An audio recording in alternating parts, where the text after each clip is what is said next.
Man, I've been having a battle with technology getting this one happening, and I think it's just me messing with my own head. That's my limited capacity upstairs here. But I am so pumped about this chat because I'm talking to one of my favourite people in the whole world.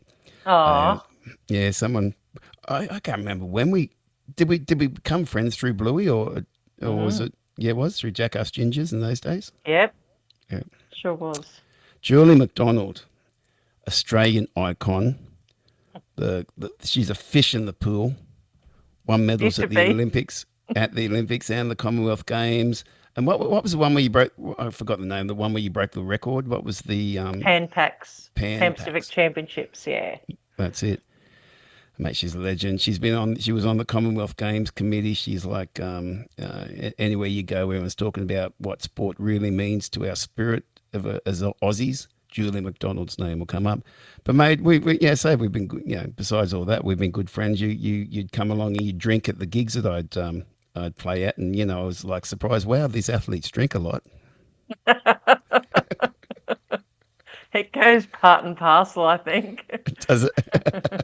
Was that just in retirement, or was it like early during the time when you were out there? What was life like as an Oh, athlete? well, pretty strict, mate, to be honest. I mean, we didn't have the all the nutritional information that they have now, but Yeah. basically we knew what was kind of right and wrong, but our whole concept of carbohydrates was totally out of whack. But um, as far as drinking, it was no drinking until after the event, and then we gave it to ourselves after that. Now, of course, you came through a whole generation of very quiet young ladies like Tracy Wickham and the others. That was like, of course, they wouldn't know how to like have a drink or anything like that, would they? No, good. I think my Wikipedia says controversial and outspoken. So, It did you say know, that. I don't, I was and I going. I was don't need, checking up myself. I thought, wow, okay. and I think I was sober. They should catch you on your best days. That's it. Correct. But mate, so Yeah. it was your whole swimming career. I mean, we're going to touch back in on our friendship and the mutual friends we've got a bit later. But mate, how did the whole was it through primary school, high school? Where'd your whole swimming desire come about? Yeah. Well, I grew up at Rochdale, and Mum and Dad used to take us down the Gold Coast for a surf on the weekends, and um, so they wanted us to be strong swimmers. So my brother learnt to swim first, and the story goes that apparently I used to cry to get in the pool. Yeah. And so then I was allowed to jump in the pool. And by the time I started learning to swim, I was about 7 or 8. And I just, yeah, went through primary school, had a primary school teacher, Mr. Jong Young, who, encouraged me to go to zones. And then I made to regionals, and, was really supportive. And that's really, I guess, where I started the competitiveness, because I loved it. I loved getting up and racing and seeing how fast I could go. You talk about starting in the surf. I had some mates who, because I went to Wilson Primary School and I was in the swimming club at Wilston, and I was a good butterflyer and backstroker. Freestyle, I was half okay. Breaststroke, I kept going backwards all the time. I just couldn't figure out how to get that one going. You But have to be born to be a breaststroker. yeah, I'd kind of be bopping up and down like a frog up and down. But I had a couple of mates who, even at that age, they were in the surf life saving clubs, the nippers. And they struggled in the pool because the technique in the surf was so different from swimming in a pool. Did you like get into surf swimming as well, or was it always pool swimming for you? Yeah. So interesting you say that, because I started doing nippers when I was 12. Oh And wow! by the time I was 14, my coach said to me, "You've got to stop doing surf lifesaving because it's throwing your stroke out." I believe it did make me stronger. It definitely, swimming against the currents and the rips and all those sort of things definitely makes you stronger. But it does throw your stroke out because you're lifting your head all the time looking for the buoys. Yep. So, that was probably reasonable, and also, pretty exhausting if I was doing surf on the weekends. And because at 14 was when my training regime really ramped up, and it was just after the LA Olympics, and that was when I sort of made that decision that I wanted to go to the Olympics. Because I imagine like the surf swimming. Also, when you're in the pool, you're trying to streamline yourself as much as possible.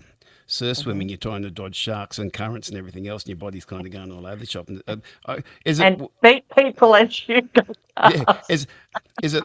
I just like, I'm a total novice at this stuff, so I'm just tossing stuff out there to guess at stuff. But I imagine surf swimming a lot more upper body strength would there be in that because your kick could probably get lost a little bit in the whole waves and everything. Or Yeah, it does a bit. You sort of your kick is more in surf swimming. Well, for me, surf swimmers might watch this and go, "No, that's wrong." But as a 14-year-old or whatever, it's just there's like 10,000 of you in one spot. So it's arms and legs flying everywhere. And I think for when the kick is more to balance you, and for me it was more about balance and also like try and kick people off, trying to pull me because they try and pull you back. So it was just sort of to flick them off and or kick them in the head to so they wouldn't pull you back. in But then my you got head, to run out. You got to in my run.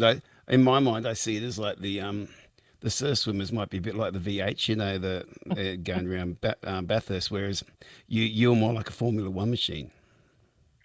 Yeah, a little bit, I guess. It's you really need to have your technique right in the pool. Whereas with surf swimming, if you're strong and you can, ride waves and duck under waves easily, I think that it's a totally different talent.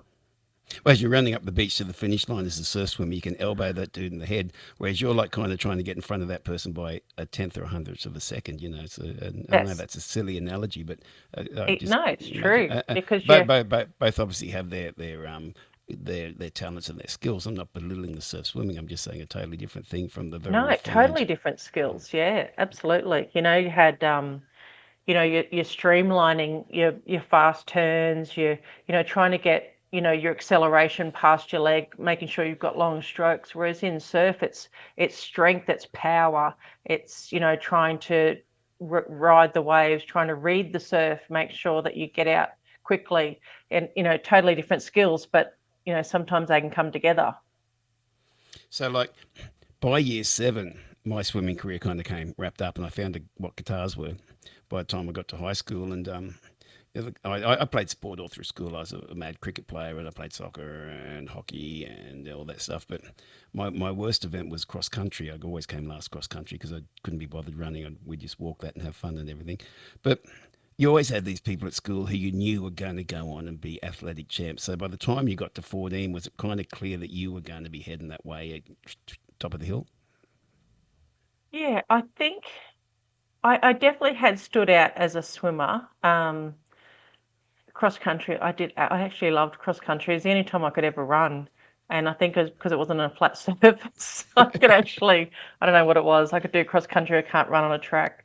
Um, I'd be much better at I cross think, country these days with headphones, but back then it was like, yeah, we didn't have yeah, well, any of that's those. true. That's true. I think Uh, if you asked my friends, they would say, yeah, yeah, we thought Julie was going to go on and, um, to the Olympics. And I think in my own mind, it was that I really had aspired to be an Olympian from 14. And I think that it was when I started training really hard. And I think once I made that decision mentally was when that line in the sand was drawn and everything was focused around swimming. There was less parties, less, friendships going out, spending time with friends. And it was more about swimming, competing, and being at home really. as a musician at that age, I had big artists who lived in my head. They were there. They were kind of like, um, tell them kicking the dream can around upstairs there. And do you remember at that time watching certain races or certain athletes that really like, yeah, I want to be like that person, or that they inspired you in certain ways? Yeah, well, that moment, John Sieben winning, touching the wall in Hmm. winning gold in the '84 Olympics, I Yeah. was just sitting at home watching it all on my telly, and I remember John Sieben coming up against Mikael Gross, who was the West German. He was 6'7". He had, every time he did a butterfly stroke, both his hands would touch the lane ropes. And Jono was 5'10", and his nickname was a pygmy. And, I remember, watching that race and Jono, that second 100, he really started, surging and catching everybody. And I could see that he was getting closer and closer to, third, and then took over Tom Ponting to get into third place, and then was hit the wall with a lap to go. And I was sort of off the couch, getting closer and closer to the TV, getting louder and louder, cheering him on. And it wasn't until about 25 metres to go that the commentators even realised he was in the race, really. And that last 15 metres, when he and Gross were just like stroke for stroke, and who was going to hit the wall first, when he hit that wall. I mean, I've got goosebumps now because I remember the moment.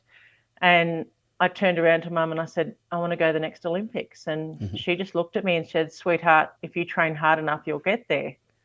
And that was it. That was, if I train hard enough, I'll get that there. that lived in your head all the way through. Yeah, I had a sign that I used to have on my wall that my coach gave me, and it said, I'm tired and I'd like to sleep in, but that won't help me. And then we used to change the year every year, but in 1985, going training will help me. And the alarm would go off at 4:25. I'd look at that sign. Sometimes I could read it once and be up and in my togs. Sometimes I'd have to read it 3 times. And then beside that photo is a photo of John Seaborn winning his gold medal. So read the sign, see Jono, know what I want to achieve, and get up out of bed and get in the cold pool. And was that hard work, or was it enjoyable because it was your passion? Oh, it had its moments. It had its moments, mate. Um, there'd be times when I'd cry myself to sleep because I was so sore. Yep. And then, you'd wake up at 4:25 in the morning and you're still sore. And you just think, how am I going to do this? And, there was those challenges like that. There was times where, I would dive in the pool and I was just body was just so fatigued that 10-year-olds would swim past me as a 16-year-old. And those were the days when you had to really dig deep, and I would think about, and see, I started off as a backstroker. Oh, really? And yeah, I was a backstroker, And you and flip like an and egg. yeah, and toyed with freestyle. So, but my talent was distance freestyle in the end. But I'll tell you a story about how that happened. But yeah, sometimes I would just put this rubber band around my feet so that basically I couldn't kick, and my feet would drag. And I'd just put the band on and I'd do either backstroke or freestyle so that I wasn't concentrating on time. I was concentrating on, strength work. That So was it was all upper those strength, yeah. moments. Yeah. Well, I guess when you got your feet locked like that too, you're really building your core as well, aren't you? As well as upper Mm, strength. Yeah. yeah. So, mate, did you have the coach you had back then? Was it the same coach all the way through? Yes, I learnt to swim with Laurie Lawrence, Oh, and really? then I didn't know yeah, that. and Wow. yeah, at Springwood, That's like he had a that's like saying 17 you meter hung out pool. with It's like saying you hung out with Banjo Patterson. I know. I bloody would have loved to hang out with Banjo Patterson because, I'd funnily hang out with enough, mate, Laurie Lawrence. I just got back. I'd have done enough of that. Um, I just got back from Winton, where I emceed That's right. the gala dinner for the 150th year anniversary of Where the Winton song being was written. settled. Yes, so of course, go past the Waltzing Matilda Centre and there's Banjo Patterson standing at the front, and I'm a proud ambassador of that Waltzing Matilda Centre, and Oh, it cool. really is, yeah, it really is close to my heart. So yeah, Yeah, yeah, yeah. You're just building in my mind's eye all the time. Everything you tell me about now, mate. Those things I didn't know about you. well, I'll tell you the story on that. So probably 20 years ago, there was myself, Dean Lucan, and Marlene Matthews. We're Well, when you're doing about a 7. yes, Yeah. correct, Okay. mate. And we're touring Queensland doing sharing about the Olympics. And there was a big group of us, and Dean, Marlene, and I had decided that we would drive ahead to Winton and the others would catch up later. So we were told to go to the Waltzing Matilda Centre. So we drive up, we pull outside the Waltzing Matilda Centre, and it was the old Waltzing Matilda Centre back then because it did get burnt down and rebuilt. Oh, really? When And was I that? When remember did it get burnt down? I didn't know that. probably I want to say 10 years ago, but it was Okay. probably maybe, yeah, maybe, or maybe a little bit less, maybe a bit So less. it's all very schmick these days, is it? All very done up. It is very schmick now. Awesome. Yeah, Great. Great. yeah. So we pull up the outside the front, and on the veranda is this little coffee shop, and there's all these people sort of sitting down having tea or coffee, and I'm sort of like looking around, and we all get out of the car and we start walking towards the gate, and the people that are on the veranda stand up and they start singing Waltzing Matilda. You know me, I'm crying, Yeah. and I'm just like, this is one of the best moments of my life. People singing Waltzing Matilda to me. Oh, it was amazing. And anyway, I became friends with the lady out there, Robin Stevens. She's been out doing the sharing Winton and sharing the Outback message over 5 decades. She's an incredible woman. She actually was the one that invented the Dunny Derby back in '72, and that's been going strong and bringing people to the Outback Festival every 2 years. And met her, and one day I get asked, would I like to be an ambassador for the Waltzing Matilda Centre? And it didn't take long for me to write back and say, oh, it would Yeah. be an honour. It'd Absolutely. be an honour. Yeah. I I was mucking. You came around to the show. I was mucking around trying to get out before COVID, and COVID killed it all. But I was doing that Sunshine State of Mind show, and I did that as far as I could find, the closest to the original version of Waltzing Matilda in that show, because there's been different versions of it over the years, and it got sold to a company which changed it around a little bit and used it for marketing, but it's so ingrained into our heart and soul, and the fact that it came out of almost a rebellion. It was like people getting Mm. screwed over for their jobs, and it wasn't the Kiwis' fault, but the Kiwis were being brought over to take the shearers' jobs and everything else, and things happened, and the guy got killed, and it's a bit mysterious how he got killed, who killed him, and there was barns burnt down. It was like there's a whole major movie that should be made these days in modern technology about the whole Waltzing Matilda thing. But mate, I didn't know you were the ambassador for that. That's awesome. Yeah, it's something that is pretty special, and walking past there on the weekend, um, it just makes you think that what an honour it was, and how privileged I've been in my career to be able to have access to things like that. Yeah, absolutely. Well, mate, let's go. I've took you off track there a little bit. Let's go back to 16-year-old Jules. Hmm. And which came first? The Commonwealth Games first. Now Yeah, I got to put one over you here for a minute. Okay, so that games was 88, 86. 86. I was involved in the 82 Commonwealth Games in Brisbane. Oh, were you I was. I doing ran what? really well. Well, after they did the whole thing in the final ceremony, and the big kangaroo walked around and everything, they had the after party on the warm up track, and the main act was Wickety Whack. Back then, they were the main Oh, band on. yes. And Yep. my agent was the same guys who were booking Wickety Whack, and we were the opening act for Wickety Whack. There were about 10,000 athletes and officials and everything on the warm up track. And it was an eye opener to me because I was young there, and we're like playing with us. And at one stage, it poured down rain, and we had our van parked behind the stage. And I jumped into our van, and there was an English diver, Chris someone, I can't remember his name, Chris someone, and an English swimmer had jumped into. He was male, she was female. They jumped in the front of our van, and they were making out. And I kind of jump into the bod to get out of the rain, jump in there, and hey guys, this is our van, but keep doing what you're doing. That's fine. No worries about that. That's what you athletes do. I Before the understand. before the competition started. No, this is after. This is Oh, didn't you say after opening the ceremony? no closing ceremony. So Oh, right. Yeah. we did the closing. That was the party Oh, after the right. whole thing had happened. Gotcha. And then anyway, our turn to go on stage. We go up on stage, and there were these dudes down front just going crazy. They were mental. And then they jumped up on stage, and they were big guys. And it was the Scottish boxing team and the Nigerian boxing team, and they were like kind of mosh pitting on stage with us, just having fun together. And I just found out at that point how crazy drunken Scots people are, and Nigerian drunken people match them. And we were kind of there and so that was my Commonwealth experience before yours. So sorry about that, mate. But I know you then went on to win medals and be serious about it. So tell me, when did you hear that you were going to the Commonwealth Games? Hey, quick commercial break. Big shout out to our sponsor for today's episode, which is me, Nick Phillips. Look, I've got to thank myself so much. I couldn't be doing the show without me.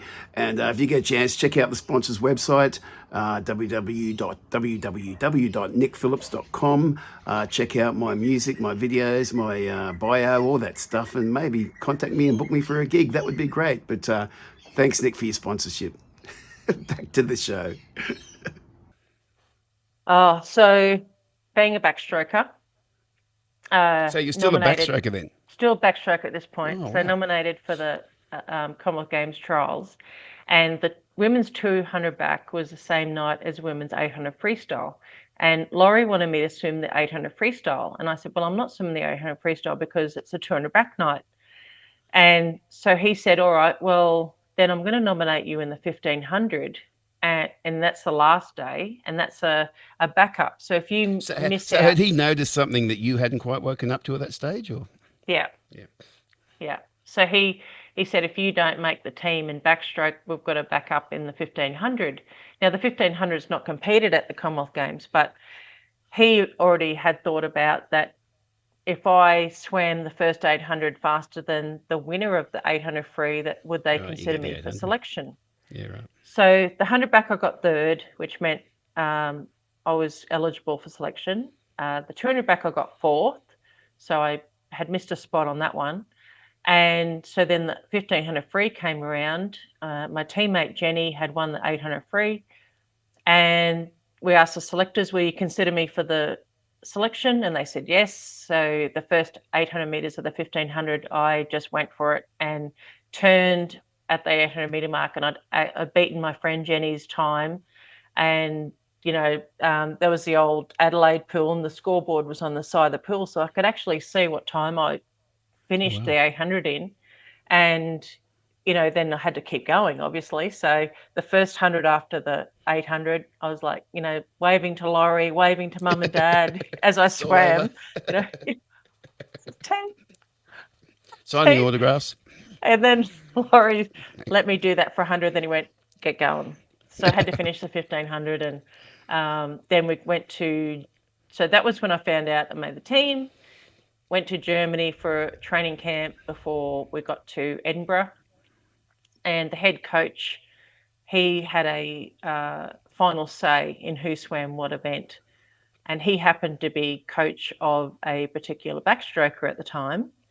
And so I got wiped out of the backstroke events, and my only race was the 800 freestyle in Scotland. So, But and I never was that raced. kind of heart wrenching in a way? Was it a challenge to get Oh over yeah, that? I was really disappointed because I just love backstroke, and I still love doing backstroke. But yeah, it was disappointing. But 16-year-old, I'm not, wasn't going to. Who could speak up for me? No one spoke up for me. So, and Laurie was just as happy that I had the 800. So I never raced backstroke again. Yeah. That So was it. I like the backstroke because I could just look at the crowd as I was with the crowd. The people in that little primary school stand. You could look at them as you're Hearing going. you, You go can't do that now. Nick. Yeah, yeah, yeah, Nick, yeah, well, yeah. It was Mark back then. I was like, but anyway, so mate, the actual moment you got picked for the team. Do you remember that moment? Oh, I do, because Justin Lemberg, who won a bronze medal in '84, when we were training, we had an incredible squad. We had John Sieben, Justin Lemberg. We had 7 Olympians in our squad training. Wow. We had all these guys that would come in from other squads just to train with us leading up into big games. So we had all these guys and we idolized them, right? So we just thought they were the bee's knees, and if they said train hard, we'd train harder. And I remember Justin used to, sort of have this running joke with me that's like, Jules, if you make the Commonwealth Games team, you're like, we'll be roomies, we'll room together. And I'm like, okay, just so naive. Anyway, so we're all sitting down with our Lawrence team members, and they read out the people that have made the team in alphabetical order. So, of course, Lemberg is before McDonald, and Justin's name doesn't get called out, and they start the M's. So I'm crying because Justin's missed out. And I look at him and I go, who am I going to room with now? Like, anyway, just funny. But You just knew was that before your name got called? Did you just that know was you were going before to my be name picked? got called. So I'm sort of like distraught that he's missed out. He's an Olympic bronze medalist and he's missed out on the games. And, and then someone's like, Julie. And then I look up and they're like, they've called your name. And so then I'm sort of excited that I've made the team, but But sad for your friend, yeah. distraught. Yeah, sad Yeah. for Justin. So it was kind of a funny scenario, but yeah, like you remember that moment is just that euphoria of, oh, I've made it. That I've made it But it must have been a moment. powerful thing being in a squad of Olympians like that because I'm once again, mate, totally I'm paralleled, but I did my first album in Los Angeles in the early '90s, and we worked with some guys called the Rob Brothers, and they owned a studio called Cherokee Studios, which was 5 studios. It was one of the top studios in LA, and we'd always be working in there, and you'd have people like Spin Doctors were working in Studio One, or Ice T was doing an MTV interview in the lounge area, or you had you're working in the studio where Cosby, Stills, and Nash recorded, and you kind of have all these stories and people. But when you're in that environment, you realize, okay, these are really successful people, but they're kind of actually ordinary, normal as well. They're not like they were great musicians, the people around there, but they weren't that different from the musicians I'd worked with in Brisbane. It's just circumstances would change. And being in that surrounding, well, actually, this is all kind of achievable. Did that have that effect on you, being around those Olympians? No, well, it wasn't something that was over there or over there. It was like, these are the people that are doing there, and you're part of that group, so you can actually do this. Oh, that was massive. I remember uh, every Christmas, before 2 weeks before Christmas, we'd go down the coast for a training camp at Palm Beach, Currumbin. We would train at Palm Beach, Currumbin, but we stayed at Talabudra Camp School. And Laurie would take this bus down, and people from all over Queensland and Australia would come and try and do this Hell Week. And it was the first week was for everybody, and then the second week was for the elite athletes. And I remember that moment when I think it would have been leading into 1986, I would think, was the first time, or maybe the year before, the first time I stayed for 2 weeks. And that moment when they're bussing off all the younger kids away and you're left at camp for that second week, knowing that what you've been through the first week, you're about to double Make a it lot and more. maybe Yeah. triple it. Yeah. The second week is just like that moment is like, oh, I'm a I'm part of the big kids now. Yeah. And then when you've got, I remember Justin training and saying to Rob Woodhouse, he had come to do the second week with us, and John and Justin said, "Oh, what do you think about Jules? Do you think she'll make the Commonwealth Games team?"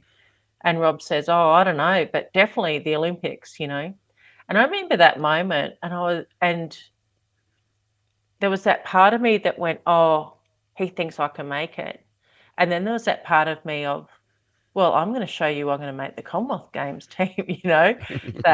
that I'm ready now. And that was a massive influence on us to have these guys because we watched how they trained. We saw what they did. Yeah. John Seaborn was one of the hardest trainers I ever saw. He was such a talent. Laurie would set him a task and he said, if you break 54 seconds for the 100 fly tonight in training, everyone can get out. It's a get out swim. So of course we're all cheering. He's never missed a get out swim. He always did it. And he was just a phenomenal athlete and, incredible to be able to watch that and just know I knew how hard we had to train if we wanted to be as successful as they were. You look at that era. Obviously, there are other countries that also had a lot of successful swimmers, but they were bigger countries. We're a small country that had kind of were batting way above our league in many ways. What was going on? Mm. What was it about the psyche or the training that made the difference that made us kind of bat so high above our league? Yeah, it's interesting, Nick. I like so many people, we as Aussies, we always bat way above our average. We always get compared to the number of people in Australia, we always win the most medals.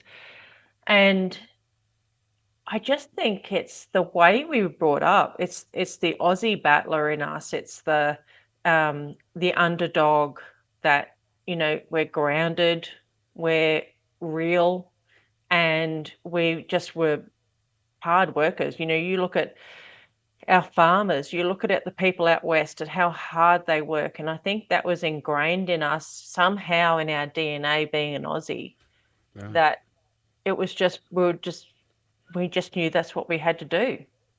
So, mate, the first medal was at that Olympics in '96. That Commonwealth Games in '86. Oh, Yeah, sorry, Commonwealth in '86. Sorry. yeah, I've Um, got a silver in the 800 yeah. free. So, thinking before that race, were you like pinching yourself that you're actually there? Um, I think by that stage, we kind of got the serious, let's get down to business So you knew you were a big girl by then, and mentality. you deserved to be there. I don't think I ever thought about it like that. I think I was still in that wide-eyed, I'm here with the big kids. Yeah. I remember moments where Greg Fasala put his hat on my head, his Akubra, and he had this fantastic camera and he was taking photos of us all. And I remember, oh, Greg Fasala put his hat on my head. Um, and we were still so much in awe of them. And then I think it was just sort of like when it was my turn to race, I just felt like it was like a nationals, or, you know, I didn't really feel nervous at all about it. I just was It like, get wasn't up and overwhelming you. race. No, you're right. No, it didn't So, overwhelm me. Because also the fact that the pool was small. So oh it really? wasn't like, yeah, it was not like I was at Suncorp when we had 50,000 people in the stadium. We had maybe 10,000 people. So it wasn't really overwhelming. Yeah. So, mate, when you won, well, when you got the silver and you getting up on that podium, did that Aussie thing kick in at that time? Yeah, it was, oh, it was, I think that was the first time I believed in myself. Yep. It was the first time that I just sort of thought, oh, wow, I can actually do this. And then that belief started. And I remember I had my grandparents in the crowd, my parents in the crowd, my sister, and Prince Edward had presented us our medals. Um, and it was just sort of like, we saw Lady Diana and Prince Charles walk past, Oh wow. and um, things like that. People that we sort of had grown up with, of they were so far away, and all of a Yeah. sudden they were right there. And I think that moment of getting my medal around my neck was that first belief in myself. Well, and to me, I just imagine, as I say, mate, from a totally outside looking in, getting nowhere near to what you've achieved. But you talk about watching John Seaman in that moment, and then you getting a medal and realize, well, I'm there. I'm kind of, I'm doing the same thing. I'm in that same breath of history now. Um, I just always wondered whether that was a realization that hit you, or just in getting on with your career and everything else. It just becomes another moment that okay, that was step one. Now what's the next thing, or how important are those moments, or are they are they more important in reflection rather than at the time? It's just a hard thing to, from an outsider looking in, to say, well, how much were you Yeah, affected by your you achievements? you definitely have that moment when you're standing on the victory dais of, oh, I'm here and I've done it. I think the Olympics was more of an impactful moment for me, Hmm. because, everyone talks about the Olympics. Everybody wants to win an Olympic medal. And when when you do, it is, for me, that was like, oh wow, it was all that, everything that I had been through had come to that point, and I'd sort of passed the test, if you like that. that I was good enough to be there and to have won a medal. Where was that Olympics at? 88 in Seoul. So, so mate, by that time you would have been probably for a young person one of the seniors of the team, right? Um, Getting there, yeah, there were still a few people that were older than us. Jono was still on the Olympic team. We had a few older swimmers than me, but yeah, I was sort of getting there, definitely into the more senior ranks. And I think because I'd, gone to Commonwealth before and to Pan Pacs a year before, it was sort of a lot of us were around the same level. We were kind of it was a quite an interesting dynamic because most of us had been to Commonwealth Games and Pan Pacs together. So we had really started that family unity and knew that we were um, just as almost like one. We were as one as a group, Yeah. not individuals. Was that That's the what way I felt. was that empowered when when they do the opening ceremony and you walk out as a team? Was that sort of empowered through that process when you were walking out Ah, together? that is the best feeling. That I can is imagine. walking Yeah. at the opening ceremony. It is really, there was no way I was going to miss the opening ceremony of the Olympics. There was just no way. And I remember us in the tunnel as we're about to come out as with Australia, and everyone's cheering and the noise is getting louder and louder, and then as we come out of the tunnel, and it used to always be a find the Aussies in the crowd, and particularly there were some families that we would always look for. The Lawsons were always, we'd always have signs, so we'd be looking for them, um, and then we'd see them and get excited and wave.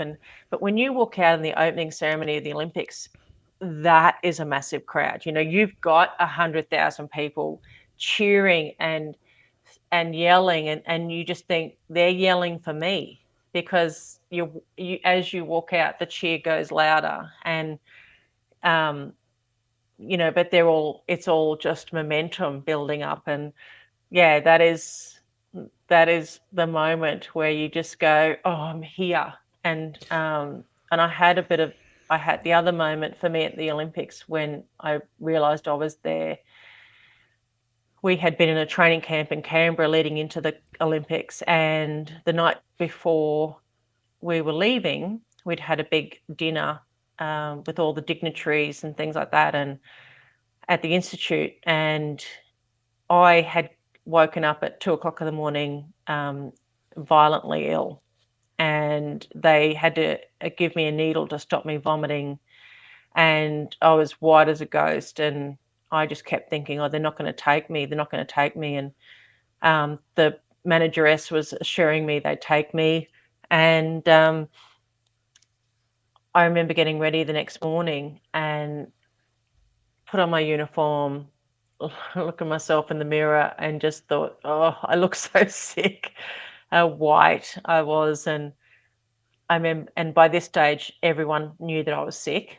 And I remember walking out to where the rest of the swimming team were, and it was just sort of like, I felt like a bit of a leper because Yeah. everyone, they didn't know if it was contagious, they didn't know it was food poisoning, what it was, and so people kind of were staying away from me. And thank goodness we didn't have mobile phones back then, because if I had Absolutely. have seen what I looked like in a photo, like I can look back on the photos that we took of us arriving in Seoul, if I had have seen the way I looked, I think game would have been over. But not knowing how bad I looked, um, I remember walking in the Olympic Village gates, and Grant Kenny was beside me. And I remember we walked in carrying our bags, and it was like the weight of the world had come off me, because I was like, I'm here, Yeah, there. Yeah. and that was a pivotal moment for me of I'm here, I've made it. And now I've got 6 days to recover before I race. I've always admired sports people, excuse me, who back themselves by their on themselves. Because as I say, as just a youngster, I was always in team sports, And you'd have those moments where you'd win a grand final or you do something, and you had that whole team camaraderie together. And that kind of carried over for me going into music and the band thing. Most of us were terrible business people because we weren't trying to screw each other over. We were trying to be a band together and do that journey together.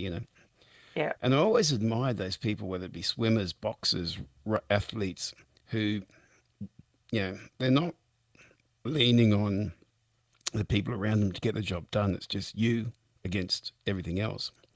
But I imagine those moments when you're walking out as part of a team must be a pretty special moment because it's probably a rare thing from your normal journey. Something different. You're actually sharing this moment with a team before you go back and go into battle by yourself. Is that a Yeah. comment? Yeah, yeah, true. It's because it's an emotion, a feeling, and an experience that you're all sharing together. So, Yeah. you are looking around for um, to validate that with other people, and you share that moment and that enthusiasm. And it's funny because what are we? The 30th of September while we're recording this. But just recently has just come past the anniversary of Soul. Um, oh, I don't even want to say. I'm not even going to say how many years ago. Um, A few years ago. Too many years ago. Um, and and so memories coming up on my phone about us Yeah. walking out on the opening ceremony and things like that, and it still brings a smile to your face, and it's still you remember that moment, and you feel like you're walking on air because you don't remember your footsteps that you took. Okay. The important question that I know a lot of my friends want me to ask is that, yes, you've got the glory, you've got millions and millions of people watching you, and you're out there, and thousands of people in the stand screaming. But were there good party times in the athletes' village?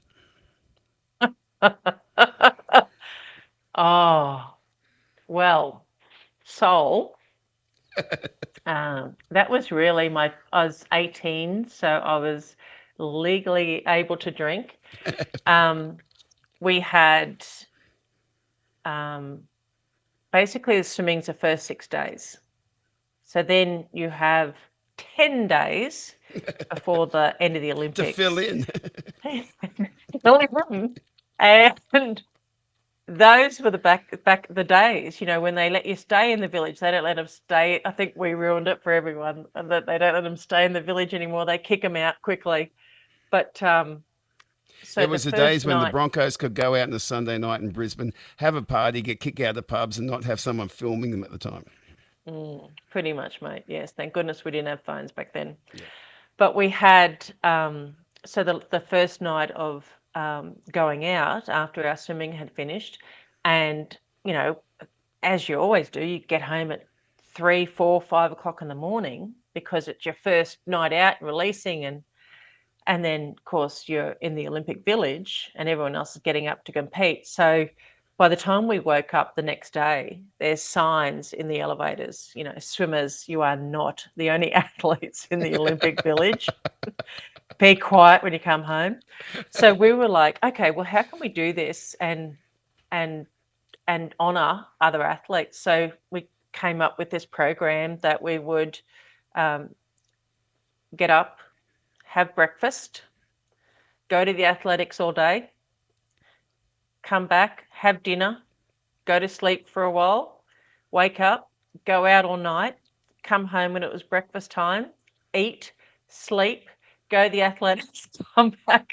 So we were basically out while the athletes are sleeping, um, home while they're out competing.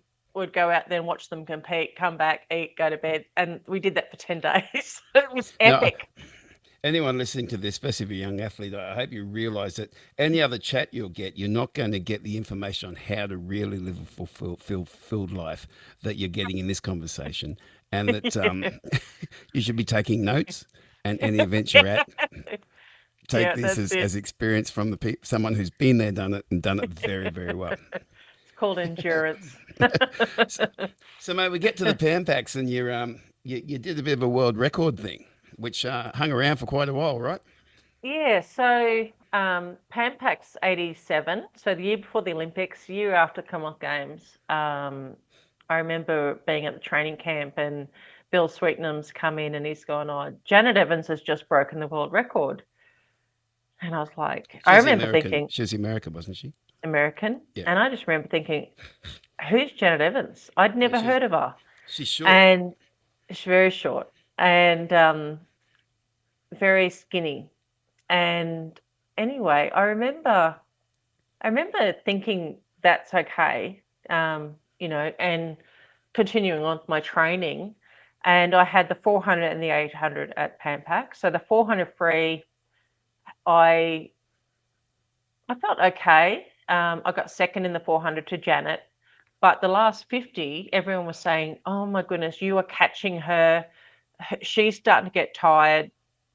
Because the Americans always had their trials 2 weeks before the games. So for those athletes that couldn't maintain a taper, they would get tired by the time they got to the competition. Whereas those athletes that could maintain a taper, and that means a So taper for anyone what's a doesn't taper? Yeah. know, Sorry. Yeah. Yeah. yeah. Like So me.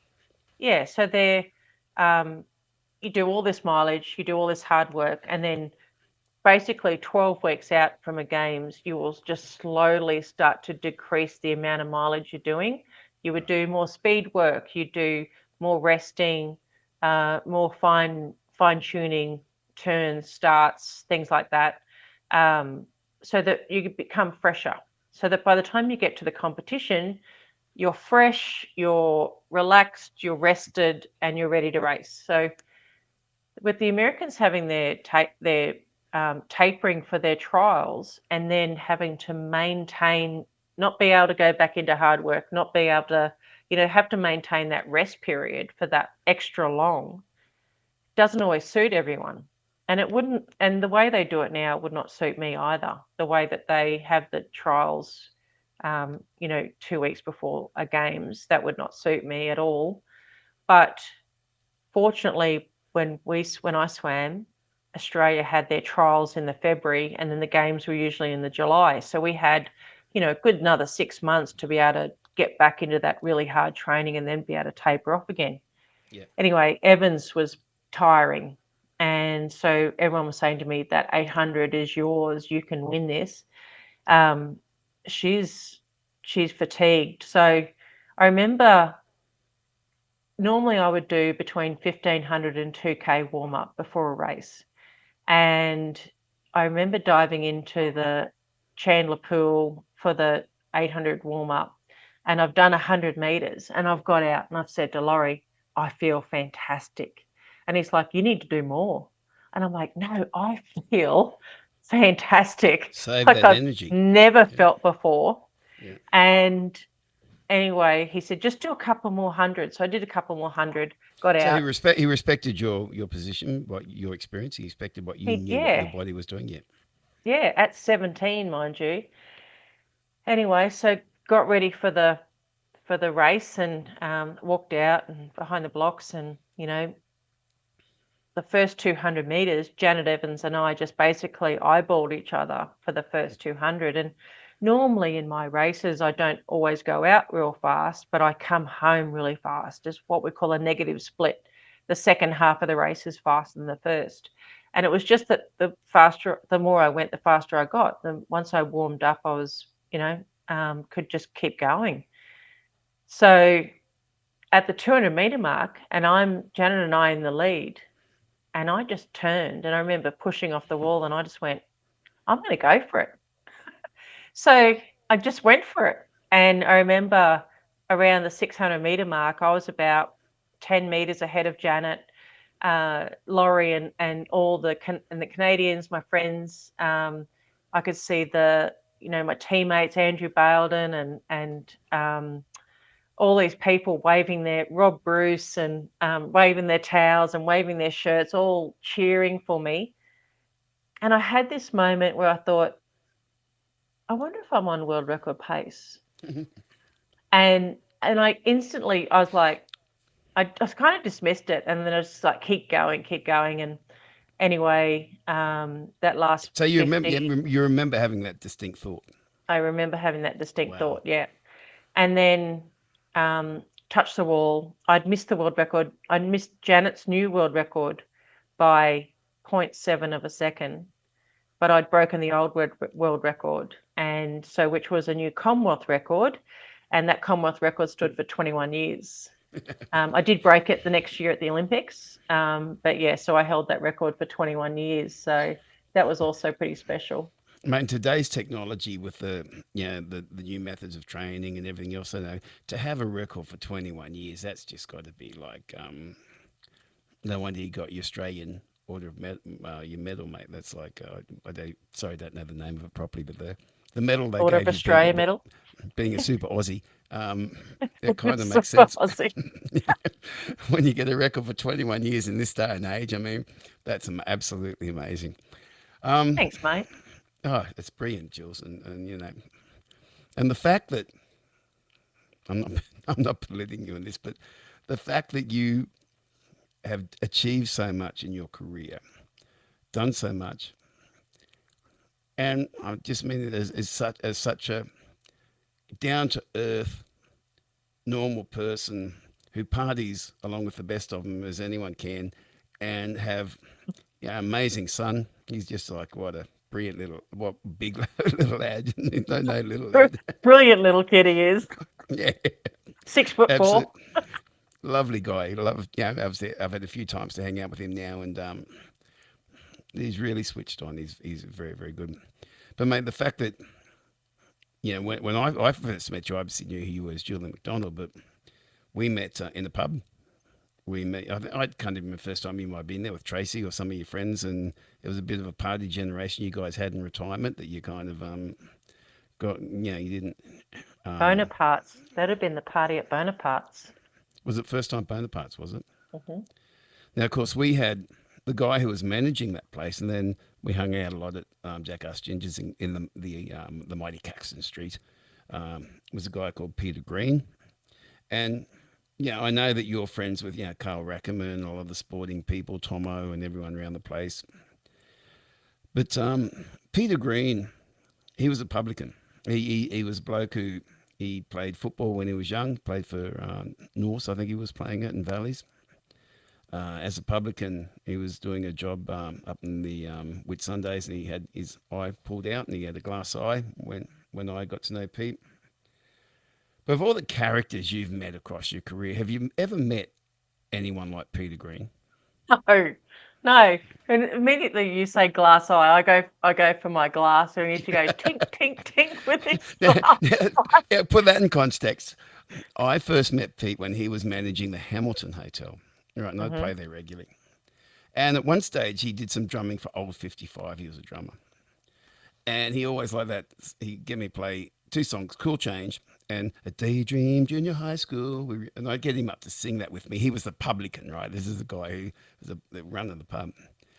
And it'd get a certain part of the song, and he would tap his glass on his glass eye, which is what you were referring to.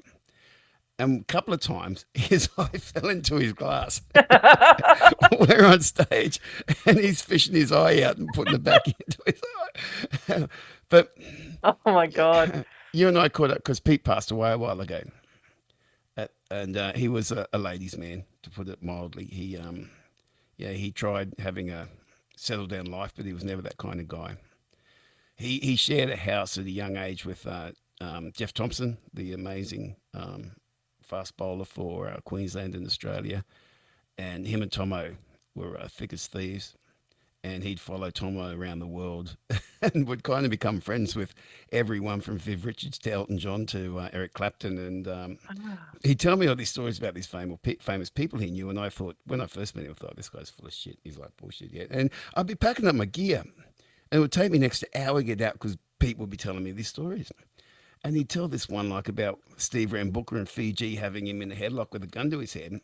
And I'm thinking, this guy's crazy, until I eventually got to his house, saw the wall of fame, which are all these photos of all these people he hung out with.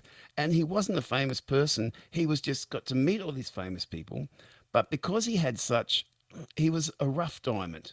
Pete was not a guy you'd put up on a pedestal and say, this is what you want your kids to be like. But I tell you what, he'd do anything for his friends. He was the most genuine guy I ever met. And we recently, when we were at his funeral, and Jeff Thompson and Carl Rackerman got up and were telling stories about their journey.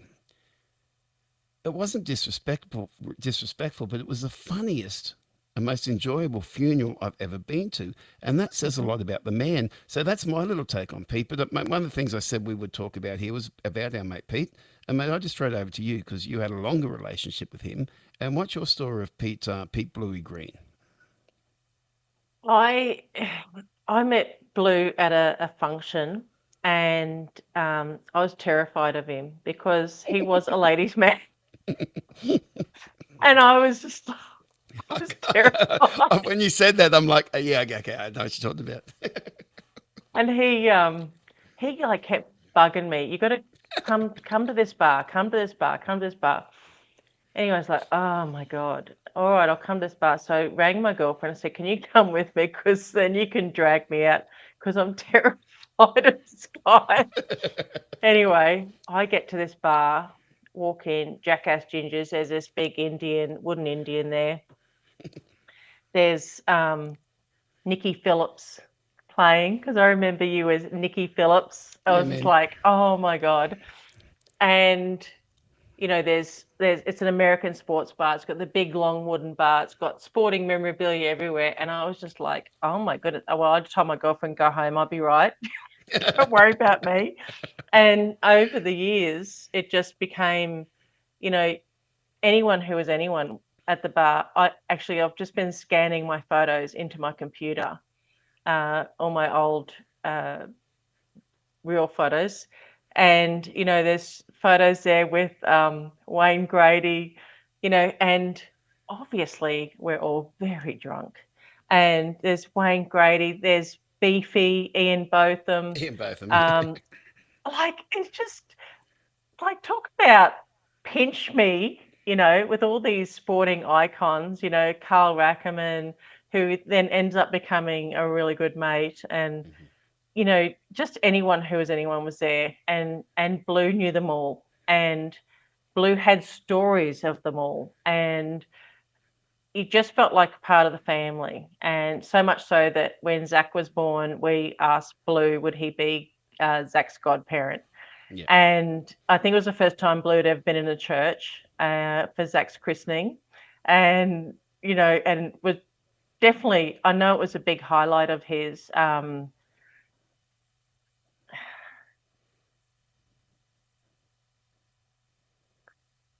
For a rough diamond, he had the biggest heart of gold. An experience like that would have Mm, taken him to a place that he wanted to go to more often, but he really kind of wasn't comfortable taking himself there. But if that's someone it. else took him there, he was like, yeah, for someone who, as say, it wasn't like Pete was sneaking around pretending to be a ladies' man. Yeah, that's what he No, was, no, no, no. and it wasn't like He was he wouldn't charismatic. he wouldn't force himself on the person. It was like that he No, would try and pick him up and all that stuff. But no. he was a larrikin of the He was a 10th larrikin. degree, and Charismatic like all yeah, hell, yeah, and he the worst godfather ever, yeah, because he he didn't want to come out to where we live, because we didn't live in the city. We lived at Forest Lake. It's like, I don't want to come out there, like miles away. It's like, it's 20 minutes, Blue, Anyway, so then we would always have to go in to see him. And anyway, after he passed, um, Blue had come to Zach's 21st, and then Blue had passed away a month later, yeah. and it was just sort of like, oh, bugger, because Zach was sort of at that age where he just would have really enjoyed hanging out with Blue, and Yeah. being able to, really connect with him on a different level. Well, And for then, starters, he wouldn't keep up with Pete on the drinks, so Zach would be falling behind on that one. Even though the oh, size of him, he well, I wouldn't don't keep up know. with Pete. He can give it a good nudge, that boy. Anyway, a few months later, Peter's sister Wendy sent Zach and I a package, Hmm. and in that package was the service sheet of Zach's christening. Yeah. And I went, wow, it really did mean a lot to him. Hmm. And that was the moment I just thought, you know, that I had that decision had meant something to him, because he had done so much for so many other people, and he had so many other, incredible legends as friends, like Eric Clapton, sang "Wonderful Tonight" and said, "This is for you, Blue." Like, that's iconic. Um, but yeah, And to get this package. after that show, he was sitting there with Eric Clapton in the headlock and complaining that he didn't play his favourite song. And meanwhile, he was telling Brett Whiteley to grab drinks for Eric and all this stuff like this. And the thing about Pete was he became good friends with so many of these really famous personalities because he didn't treat them like famous That's personalities. it. They were his Yeah, mates and he'd have yeah, fun with them and he would yeah, respect them, but they were his mates. And yeah. stories like I mentioned before about Steve Booker in Fiji. There's a whole story where how it got to a situation with the Australian cricket team where Pete was over there with the cricket team because he was mates with all of them. And there was a function happening, and Pete ended up playing drums with Steve Booker's band. And Steve Booker, how do you like playing there? And he said it was great, but all the rest of the band were in army uniforms. So Booker gave Peter army uniform to put on. He said, "Well, is somewhere I can put it on?" And Booker said, "Oh, go down to my bedroom, which is down the hall there, and put it on down there." And while Pete's getting changed, Booker comes in and puts his briefcase on the table and packing things up, and he puts his gun on the briefcase. And Pete says, "That real gun?" And he said, "Yeah, that's the gun I did the coup with. That was part of the whole coup." Pete's like, "Hey, could I get a photo of you, me, and the gun?" He said, "Yeah, sure." So Pete goes out and called Ian Chappell down or someone down to come and take the photo. And all the cricketers going, "Oh, what's Greeny up to now?" Anyway, standing with him, Steve Booker, and they're standing together. They're about to take the photo, and as they're about to take the photo, Booker grabs him in the headlock and puts the gun to his head. And he's telling me this outside the Hamo Hotel, and I'm thinking, oh yeah, whatever. Until I saw the photo on his wall with Booker with him in the headlock and the gun to his head. And Yeah.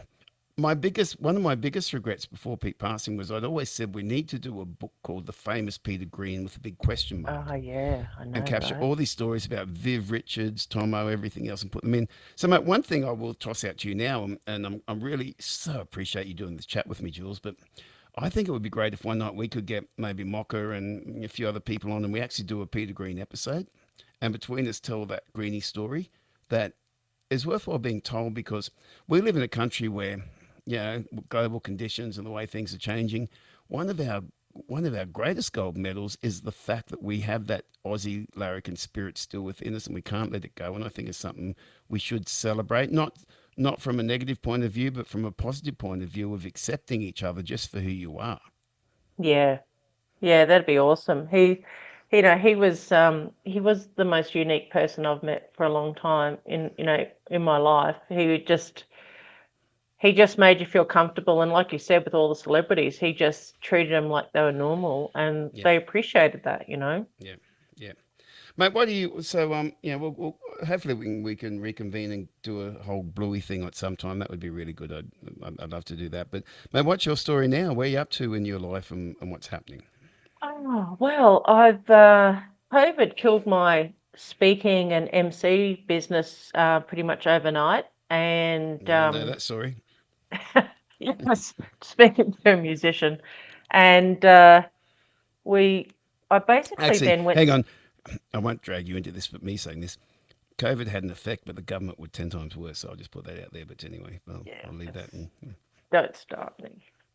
Um, so, so I was like, what am I going to do? So I went and did a coaching certification, and then did a couple of hypnotherapy certifications, and and I was about to start that business when a guy I used to work with rang me up and said, "Hey, will you come and run my air conditioning company for me so I can go on a holiday?"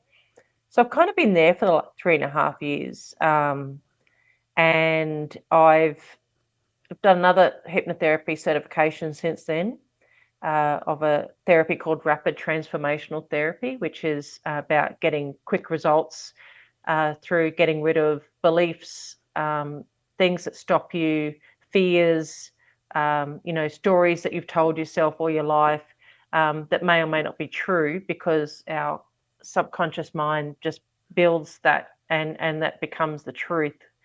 Um, So that's exciting. I really would love to get a Do start. you tap back into your young swimming days? Because I imagine as a young swimmer, you must have been battling that all the time. Can I do this? Should I be here? All that stuff like that. Yeah, Is there a connection there? it's uh, kind of with the coaching, but with the hypnotherapy, no, because it's all about them. It's their story, what they believe, Right. and then cutting the emotional connection that they have with that belief, so that then they can just get on with life. So that's a really exciting therapy, and yeah, so and I emceed the dinner on the weekend, and it really gave me that, reminded me of, oh my goodness, I love doing that. So I'm Yeah. going to start promoting myself as an MC again, and get back out there and have a bit of fun. Mates, yeah, you're the first lady, female, hot chickie that I've had on this little chat thing I'm doing. But trying to get gals along, and you're the longest conversation I've had, which makes sense because your side of the sex is much more intelligent than the male side, and have much more interesting things to say. And when it comes down to being in the Julie McDonald package, well, that's kind of leaps and bounds ahead of everything else as well. Mate, I really admire the fact that you've always had good taste in music through your life, and you've followed great musicians. Big Yeah, thumbs up for that. correct. Yeah. Thanks for coming to my gigs, is what I'm saying. Oh, I love your music, Nick. Love it. And mate, we're probably. Is there anything else that I've got one question to ask you to wrap things up? Is there anything else that you would like to raise? I mean, you're you're an example through everything you've done to young athletes coming through. Obviously, we've got the 32 games coming through to Brizzy, and what would you be saying as a mentor? So I'll start with this. What would you be saying as a mentor to the young athletes looking to get somewhere at the moment? So I always say to athletes, and here's an example. On the weekend, I was watching the whip cracking at uh, at Winton? Winton, and there Yep. was these young kids doing the whip cracking, and most of them getting there with two whips, and oh my god, it was amazing. Anyway, this one kid got up and he's got his one whip and he's cracking it, and then Steve Wicks, who was the guy who uh, was in the opening ceremony of Sydney Olympic Games, where he did the 50 whip cracks for the opening ceremony. He's teaching these kids and judging these kids on their whip cracks, and he gives this kid two. He said, try two. The kid goes, no, I can only do one. And he goes, come on, have a go. And so as the people watching, and I'll go, come on, mate, have a go. And then other people, come on, have a go, have a go. Anyway, this kid gets two whips and he starts cracking, right? Well, I'm crying. Can tell I'm a crier.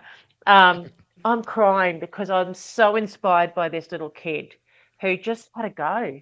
And I went up to his family later, and when he came back to them, and I said, mate, you didn't think you could do it. I said, but in that moment, you did it. And I said, you had a go. And all you've got to do in life is believe in yourself. And if you can believe it and see it in your mind, you can achieve anything.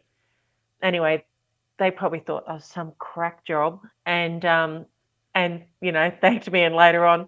But to any young athlete, anyone that wants to achieve anything, I've said the same thing always. If you can see yourself doing it and believe and work hard, you can achieve anything, because your mind will not allow you to see something that it doesn't believe it can achieve. Yeah. So if you can see yourself up there in the victory dais on an Olympic Games or a Commonwealth Games, or um, you know, being whatever it is that they want to be, a nurse, a doctor, a forklift driver, doesn't matter what it is. If you can see, they can see themselves doing it, then they can achieve it. And the belief in that, because if you set your mind to it, you can achieve anything. And it's just, I think there's going to be a lot of, so many athletes that are going to come through that were, maybe are nobodies now, that all of us are going to come through and be champions. Mate, do you think 32 is going to be a good thing for our state? I mean, obviously, we've got pressures around homelessness and the debate around, what we should be spending on and everything like that. What's your position on the benefits or negative sides of the games coming here? Um, to be honest with you, I've not delved into um, a lot of the pros and cons of this one. I I am really disappointed they're knocking down the Gabba. Um, and maybe that was always going to be on the cards, but obviously it's come up with the Olympics, and I think that's going to be an absolute um, tragedy for our sport here in Brisbane, because it's nothing going to be like the Gabba ever again. But I think what we have to do with the Olympic Games is to make sure that we use these venues afterwards. Because there's so many games in the past where countries have held the Olympics and then those venues become white elephants. So I think that that's the key, be able to reuse them. And I think having it in Brisbane and all over Queensland, and I think some events in New South Wales, I think that's smart, because we will use the venues again, and because we're such a big sporting nation. So I think it will have a positive impact. I'm hoping that it has a massive impact on the youth of Australia, and I hope that it makes them want to, really achieve in life, and lift them to having something to aspire to. Yeah, my thoughts are not throwing. And this is separating from Jules totally. It says she has nothing to do with my thoughts, but my concerns are that I think that Commonwealth Games in '82 and Expo '88 were brilliant things for our state. They're like moments where we grew up and we actually turned around and became part of our heritage. My concern is like things like the Gabba are part of our spiritual heritage, and I do get concerned these events sometimes get given priority to developers, to other entities that make money out of these things. And I just think we've got great facilities here. Why don't we explore those, how we can use them more effectively rather than just knocking them down and kicking them out the back door? So that, especially when we've got time where I've got, 4 kids, and how do you buy a house these days? It's just Mm, insane. To me, like prioritizing what we need to prioritize within our community becomes above sport. I think, especially when it's not like we're lacking facilities. So that's my position is that I think that we should be maximising the facilities we've got. We could make it work here with the facilities we've got. We don't have to like knock everything down and make money for massive development companies just for the sake that they're on the government side or whatever. From both sides of yeah. politics, not one side or the other. So that's not Jules saying that. That's me. But mate, that's my little bitch there for the moment. But thank you so much for this time together. As you know, I love hanging out with you. And looking forward. Mock has booked me in. Carl Rackman's booked me in for our party up there again next year at his family property. So hopefully see Excellent. you up there, and we do that Oh, again. definitely be there. But mate, you kind of answered this question in the thing I said to you about um, inspiration to kids. But I'll every one show I'm doing, I'm trying to ask this question. I'll phrase it a little bit differently for you. But above sport, what is the Julie McDonald message to the world in this day and age that if you had a platform to get in all the 7 something billion people's ears we have, what's your message to the world?